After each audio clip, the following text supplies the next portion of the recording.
Gone to See the Riverman by Kristopher Triana is the book that I just finished reading, and I got the recommendation of this book off of Instagram from a book talker. I don't recall the name of the person because I do follow a lot of them,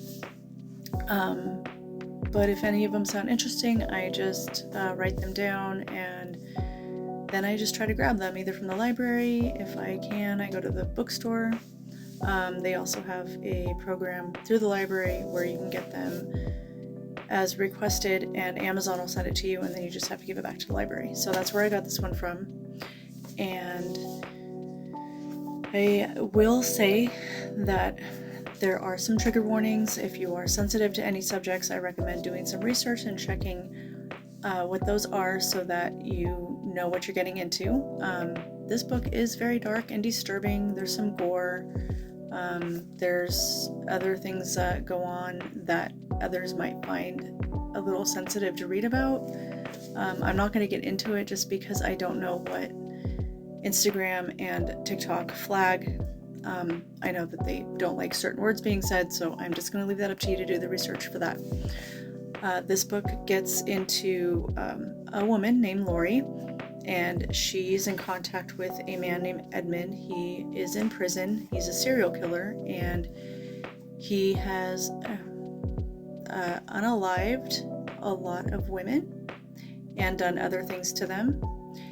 Pretty horrific things. And she writes to him, and he writes back to her. So they have some correspondence together, and she also goes to visit him. And on one of these visits, he asks her to do a task, which includes her to go get a key and then bring that key to the Riverman.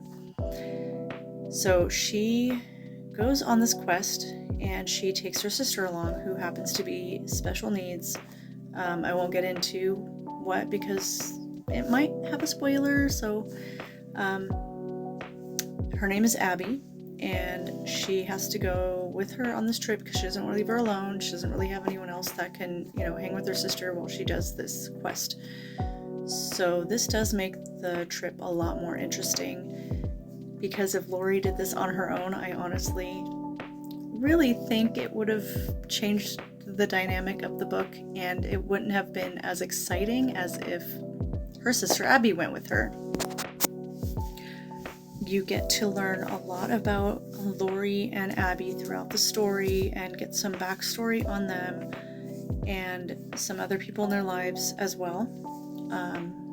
This quest they go on is quite adventurous. There's some things that happen along the way, which I'm not going to give away anything at all.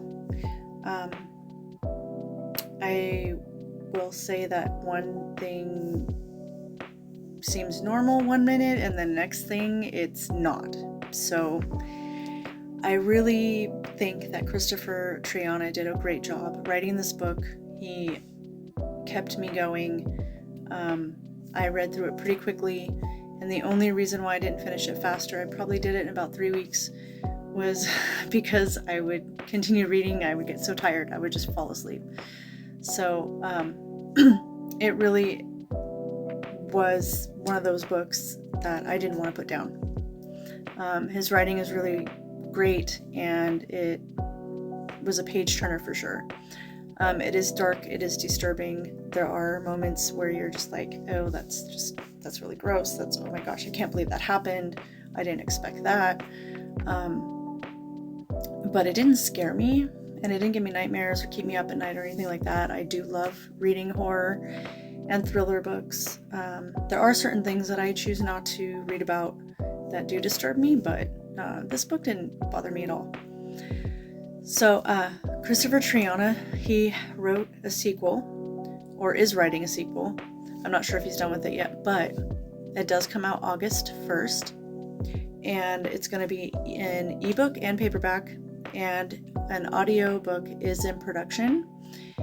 And I do plan on checking out his other books and seeing what those are about, and maybe doing reviews about those, because I really enjoyed this book. It was really fun to read.